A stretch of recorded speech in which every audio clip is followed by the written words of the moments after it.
నమస్తే, welcome to I dream. నేను మహేశ్వరి. మనతో పాటు ఉన్నారు అపోలో హాస్పిటల్స్ నుంచి డాక్టర్ ఫిజియోథెరపిస్ట్ నరేంద్ర రెడ్డి గారు. మరి వారితో మాట్లాడతాం. నమస్తే డాక్టర్ గారు. నమస్తే అండి. డాక్టర్ గారు, L4 L5 అండ్ సయాటికా ఇవన్నీ ఇప్పుడు ఏజ్తో పాటు ఇంకా కొద్దిగా ఒబెసిటీ ఉన్న వాళ్ళు వీళ్ళందరికీ కామన్గా వస్తున్న ప్రాబ్లమ్స్. సో దీనికి మనము ఫిజియోథెరపీ అన్నది మనం వాడొచ్చా అన్న టాపిక్ మీద ఈరోజు డిస్కస్ చేద్దాము. అసలు L4 L5 సయాటికా వీటికి ఫిజియోథెరపీ అన్నది యూజ్ అవుతుందా? తప్పకుండా అండి. ఇప్పుడు అక్యూట్ స్టేజెస్, ఇప్పుడు L4 L5 అనేది ఒక్కటే కాదు, L2 L3 L4 L5 L5S1. ఇప్పుడు అక్కడ నుంచి మనకు స్పైనల్ నర్వ్ రూట్స్ వచ్చేసి 2 branches, left side right side divide అయిపోయి బోత్ సైడ్స్ సప్లై ఉంటుంది. ఇప్పుడు L4 L5లో డిస్క్ బల్జెస్ ఉంటాయి. That is impinging to the nerve route అనమాట. ఇప్పుడు ఏ సైడ్ లెఫ్ట్ సైడ్ వస్తుందా రైట్ సైడ్ వస్తుందా అనే దాన్ని బట్టి సియాటిక్ నర్వ్ ఈజ్ నేమ్ అనమాట. దాన్ని సియాటికా అని వాడుక భాషలో, అందరికి తెలిసిన భాషలో మాట్లాడుకుంటుంటారు. ఇప్పుడు నర్వ్ రూట్ కంప్రెషన్ ఉన్నప్పుడు ఎంఆర్ఐ, ఇప్పుడు సపోజ్ డాక్టర్ని కలిశారు, ఆర్థోపెడిషన్ కానీ న్యూరోఫిజిషియన్ కానీ న్యూరోసర్జన్ని కానీ కలిసిన తర్వాత పేషెంట్ కంప్లైనింగ్ పెయిన్ ఇలా వస్తుందని సమ్ సింపుల్ ఎగ్జామినేషన్ ఉంటుంది, ఫిజికల్ ఎగ్జామినేషన్. అంటే వాళ్ళ పవర్ ఎలా ఉంది. కొంతమందికి ఏంటంటే సివియర్గా క్రానిక్గా ఉందనుకోండి, దే ఫూట్ని పైకి లేపలేరు. ఈ గ్రేట్ టో ఉంటుంది బొటన వేలు కింద, అది కూడా పైకి లేపలేరు. దాని మూలం అదేంటంటే సివియర్ కంప్రెషన్ ఉంది, ఇంకా పవర్ తగ్గిపోతుంది అనుకున్నప్పుడు first they will treat with the medication. దానికి కూడా అవ్వట్లేదు అని అనుకున్నప్పుడు they will go for the surgery. And me acute స్టేజ్లో ఉంది only pain, that back pain and radiating to the leg అనుకోండి. ఫస్ట్ ఒక 5 days కంప్లీట్ బెడ్ రెస్ట్ ఇవ్వడం వలన, మెడికేషన్ ఇవ్వడం వలన కొద్దిగా నొప్పి తగ్గుతుంది. దాని తర్వాత సేమ్ మళ్ళీ ఫిజియోథెరపీలోనే remaining whatever the pain is they, దాన్ని with modalities, some electrotherapy modalities is there, high frequency, low frequency, medium frequency modalities ఉన్నాయి. వాటితో ఒక 60 to 70% ఆఫ్ ద పెయిన్ తగ్గించుకొని దాని తర్వాత మళ్ళీ spinal strengthening exercises and core strengthening exercises అని ఉంటాయి. అది ఆ exercises remaining whatever the 30% of the pain, by doing exercises slowly it will come down. Pain తగ్గింది కదా అని మళ్ళీ మానేస్తే మళ్ళీ మొదటికి వచ్చే ఛాన్సెస్ ఉంటుంది. కానీ ఆఫ్టర్ పెయిన్ తగ్గిన తర్వాత కూడా మళ్ళీ స్లోగా కంటిన్యూగా రోజు చేస్తూ దాన్ని స్లోగా డిస్కంటిన్యూ చేయాలి, రెగ్యులర్గా ఎక్సర్సైజెస్ చేసుకుంటూ. అంటే ఫిజియోథెరపీ అనేది పెయిన్ ని మాత్రమే తగ్గిస్తుందా, లేకపోతే దీనివల్ల అనదర్ బెనిఫిట్స్ ఏమైనా? డైలీ లివింగ్ ఆఫ్ యాక్టివిటీస్ ఉన్నాయి, ఇప్పుడు మనకు కష్టంగా ఉన్నాయి డైలీ లివింగ్లో, వాటిని అన్నిటిని కరెక్ట్ చేసుకొని, మీ పోస్చర్ సంథింగ్ ప్రాబ్లం ఉంటుంది, మీ గెయిట్లో ప్రాబ్లంగా ఉంది, వీటన్నిటిని గెయిట్ అనాలిసిస్ చేసి whatever the muscles are weak అని వాటిని అన్నిటిని స్ట్రెంగ్త్ చేసుకొని, మీ సెంటర్ ఆఫ్ గ్రావిటీ ఉంటుంది కదా, పై నుంచి కింది దా గ్రౌండ్ రియాక్షన్ ఫోర్స్కి వెళ్ళడానికి అనీవెన్గా వెళ్ళిందే అనుకోండి, మనకు డిఫరెంట్ జాయింట్స్లో పెయిన్, వెయిట్ డిస్ట్రిబ్యూషన్ అయ్యి అనీవెన్గా రావడం మూలన అదర్ జాయింట్స్లో కూడా పెయిన్ వస్తుంది. వీటన్నిటిని కరెక్ట్ చేసుకొని, గేట్ అనాలిసిస్ చేసుకొని, మజిల్స్ని స్ట్రెంగ్త్ చేసుకున్నాం అనుకోండి, మనకి ఏ ప్రాబ్లం రాకుండా లైఫ్ని లీడ్ చేయొచ్చు మనం.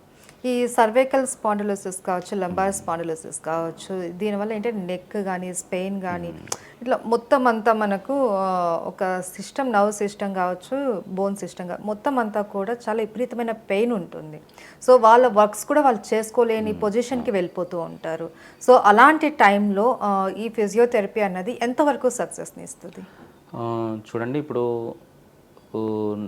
స్పాండిలైసిస్ అంటున్నారు, నెక్ అంటే సర్వైకల్ స్పాండిలైటిస్, బ్యాక్ అంటే లంబార్ స్పాండిలైసిస్. ఇప్పుడు వస్తున్న ప్రాబ్లం ఏజ్తో సంబంధం లేకుండా వస్తున్నాయి. ఇదివరకు ఏంటంటే ఏజ్ ఒక 50 years దాటిన తర్వాత, 60 years దాటిన తర్వాత వస్తున్నాయి. కానీ ఇప్పుడు ఏంటంటే ఈ సాఫ్ట్వేర్స్ ఎర్లియర్గా వాళ్ళు కూర్చునే విధానం కానీ, వాళ్ళు లాంగ్ అవర్స్ సిస్టమ్ ముందర పనిచేయడం, ఇంప్రాపర్ పొజిషన్స్లో పనిచేయడం వలన ఇవన్నీ ప్రాబ్లమ్స్ వచ్చాయి. అదే చెప్పబోతున్నాను ఇప్పుడు మీకు. ఇప్పుడు ఆఫ్టర్ కోవిడ్ ఎవ్రీబడి సిస్టమ్ ముందు వాళ్ళ క్లాసెస్ కూడా ల్యాప్టాప్లోనో, ట్యాబ్లోనో, ఫోన్లోనో చూసుకుంటూ చేయడం వలన వాళ్ళకు కూడా పెయిన్స్ వస్తున్నాయి. ఇప్పుడు చిన్న పిల్లల్లో వచ్చే నొప్పుల్ని సింపుల్ ఎక్సర్సైజెస్తో కరెక్ట్ చేసుకోవచ్చు. ఇప్పుడు సాఫ్ట్వేర్స్లో వాళ్ళల్లో వస్తున్నాయి సమ్ ఎర్గనామిక్స్ అంటారు. డైలీ లివింగ్లో వాళ్ళు చేసే పనుల్ని కొంచెం చేంజ్ చేసుకోవాలి. ఏంటంటే సిస్టమ్ ఐ లెవెల్లో ఉండాలి, కూర్చున్నప్పుడు కంప్లీట్ బ్యాక్ సపోర్ట్లో ఉండాలి, లెగ్స్ కొద్దిగా ఎలివేషన్లో పెట్టుకోవాలి. అప్పుడు your back completely goes on to the rest. System కంప్లీట్గా ఐ లెవెల్లో ఉంటే వీ కెన్ వర్క్ ఈజీలీ. కొద్దిగా కిందికి సిస్టమ్ ఉన్నా నెక్ పెయిన్ వస్తుంది అంటే 5 minutes 10 minutesకి ఏం ప్రాబ్లం ఉండదు. గంటల తరబడి సిస్టమ్ ముందు కూర్చొని చేసే వాళ్ళకి ఆ పొజిషన్లో హెడ్ పైకి లేపుకుంటూ కిందికి దించుకుంటూ చేస్తూ ఉంటే నెక్ పెయిన్స్ వస్తాయి. అలాగే గంటల తరబడి కూర్చొని చేస్తుంటే బ్యాక్ పెయిన్ వస్తుంది. అందుకనే మేము మామూలుగా అందరికీ ఏం సజెస్ట్ చేస్తామంటే ఎవ్రీ 1 hourకి కూర్చున్న ప్లేస్లో నుంచి కొద్దిగా లేచి అటు ఇటు ఒక 5 minutes వాక్ చేసి then come and sit and then start working అనమాట. కొన్ని ఎర్గనామిక్స్ అవి ఒకటి.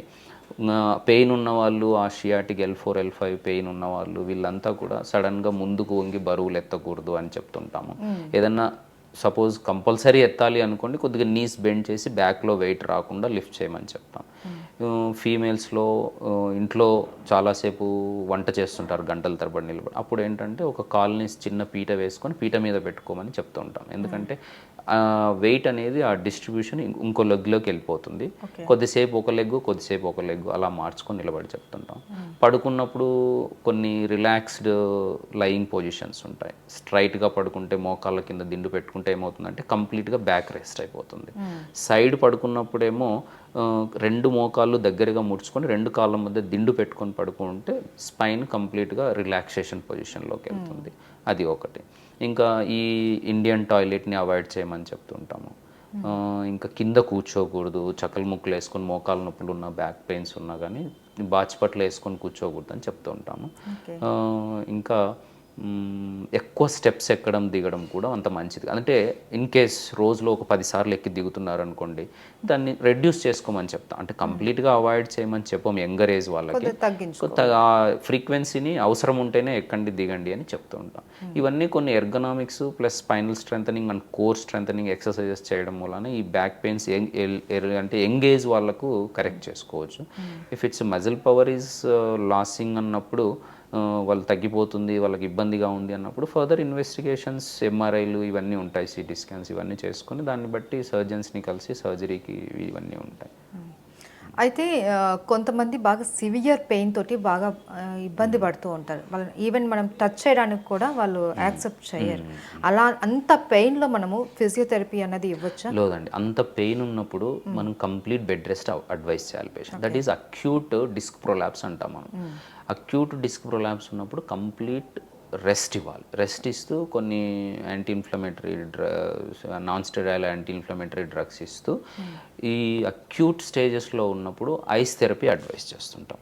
కొన్ని పెయిన్ రిలీవింగ్ ఆయింట్మెంట్స్ ఉంటాయి, external application. Don't do massage, just local application and then ice therapy అది అక్యూట్ స్టేజెస్లో చేసుకున్నప్పుడు తగ్గిపోతుంది. కొద్దిగా తగ్గిన తర్వాత అంటే 100% తగ్గాల్సిన అవసరం లేదు. ఇప్పుడు పెయిన్ రేటింగ్ స్కేల్ తీసుకున్నామంటే వాళ్ళు 100% మనకు ఒకవేళ చెప్పినారు, సపోజ్ 0 to 100 అంటే 0 అంటే నో పెయిన్, 100 అంటే ఇట్స్ ఏ హెవీ పెయిన్. వాళ్ళు 100% ఉందన్నప్పుడు పెయిన్ ఎక్సర్సైజెస్ చేస్తే పెయిన్ ఇంకా ఇంక్రీజ్ అయిపోతుంది, మనం మజిల్ని మళ్ళీ డిస్టర్బ్ చేస్తున్నాం. అందుకని ఫస్ట్ రెస్ట్ ఇవ్వాలి. ఒక 5 days 3 to 5 days complete bed rest ఇచ్చామనుకోండి కొద్ది పెయిన్ తగ్గుతుంది. దాని తర్వాత we can start the exercises. And doctor గారు, ఇప్పుడు మనము ఎక్కడైనా కొన్ని ఏరియాస్లో చూస్తూ ఉంటాం బోన్ సెట్టింగ్ చేయబడుతుంది అనేసి, కొన్ని నాటు వైద్యాలు అవి చేసేస్తూ ఉంటారు. అండ్ కొన్ని వీడియోస్ కూడా మనం చూస్తూ ఉంటాం, విపరీతమైన అవసరం ఉన్నా లేకపోయినా బోన్ సెట్టింగ్స్ చేంజ్ చేసుకుంటూ ఉంటారు. ఇక్కడ పట్టేసింది అక్కడ పట్టి టోటల్ బాడీ చేయించుకుంటూ ఉంటారు. ఇది కరెక్ట్ అంటారా? ఇది నార్మల్గా అయితే చాలా తప్పు అండి. అది వాళ్ళకు అంటే ఇప్పుడు ఫ్రాక్చర్ అయింది, కంపల్సరీగా ఒక ఎక్స్రే తీసుకోవాలి, ఎక్కడ ఫ్రాక్చర్ ఉంది ఇవన్నీ చూసుకోవాలి, ఆర్థోపెడిషన్ దగ్గరికి వెళ్ళాలి. వాళ్ళు ఓన్లీ పిఓపి క్యాస్ట్ వేసి ట్రీట్ చేస్తారు. That is a conservative treatment. కన్జర్వేటివ్గా ట్రీట్ చేస్తారా లేకపోతే సర్జికల్గా ట్రీట్ చేస్తారా అనేది they will decide, orthopaedic surgeons. కానీ ఇప్పుడు కొంతమంది ఈ వాళ్ళ అపోహ, నార్మల్ పీపుల్ అపోహ ఏంటంటే డాక్టర్ దగ్గరికి వెళ్తే కంపల్సరీ సర్జరీ చెప్తారు, దీనివల్ల ఊరికే అనవసరంగా సర్జరీస్ చేసేస్తారు అది ఇది అని అనుకుంటుంటారు. దాని మూలాన ఏమవుతుందంటే ఈ బోన్ సెట్టింగ్స్ దగ్గరికి వెళ్ళడం మూలాన ఆ టైంలో వాళ్ళు ఏదో వాళ్ళకి తెలిసి తెలియని విధానంలో వాళ్ళు గట్టిగా లాగేసి కట్టేస్తారు. వాళ్ళు అడుగుతుంటారు 5 daysకి ఒకసారి రండి చేంజ్ చేస్తాము అనేసి అడుగుతూ ఉంటారు. అది వెళ్ళి వాళ్ళు చేసుకుంటే దానివల్ల వచ్చే ప్రాబ్లమ్స్ ఏంటనేది తర్వాత తెలుస్తాయి. ఆ బోన్ సరిగా అతుక్కోకపోవడము, దాన్ని ఇంగ్లీష్లో నాన్ యూనియన్ మాల్ యూనియన్ అని అంటాము. సో మెనీ కాంప్లికేషన్స్ ఉంటాయి. అలా వచ్చినాయంటే మళ్ళీ అది లైఫ్ లాంగ్ సఫర్ అవుతూ ఉండాలి దాంతో. దాని తర్వాత మళ్ళీ సర్జన్ దగ్గరికి వెళ్ళాలి, మళ్ళీ కరెక్టివ్ సర్జరీస్ మళ్ళీ చేసుకోవాలి. అందుకని నేను అడ్వైజ్ ఏం చేస్తానంటే ఒక ప్రాపర్ వేలో ట్రీట్మెంట్ తీసుకొని ప్రాపర్ ప్రొఫెషనల్స్ దగ్గరికి వెళ్ళి ట్రీట్మెంట్ తీసుకోవడం అనేది అడ్వైస్ చేస్తాను. బాడీ రిలాక్సేషన్ కూడా దానికోసం కూడా చాలామంది అవసరం ఉన్నా లేకపోయినా కూడా చేయించేసుకుంటూ ఉంటారు. ఈ మధ్య మనం చూస్తున్నాం వాళ్ళు మెడికల్ రికగ్నైజేషన్ డాక్టర్స్ అవునా కాదా అన్నది కూడా వాళ్ళకి అవసరం లేకుండా ఇష్ట ప్రకారం టోటల్ బాడీ బోన్స్ మొత్తం సెట్ చేయించుకుంటూ ఉంటారు. ఇది అవసరం అంటారా? అంటే మీరు అడిగిన క్వశ్చన్ మంచిదే. ఇప్పుడు నవేడేస్ సొసైటీలో నడుస్తున్న ప్రాబ్లమ్స్ ఇవి. అది వాళ్ళు ప్రొఫెషనలా కాదా అనేది మనం తెలుసుకోలేకుండానే వెళ్ళి చేసుకుంటూ ఉంటాం. ఎందుకంటే అలాగ ప్రభావితం చేస్తున్నారు మన సొసైటీలో.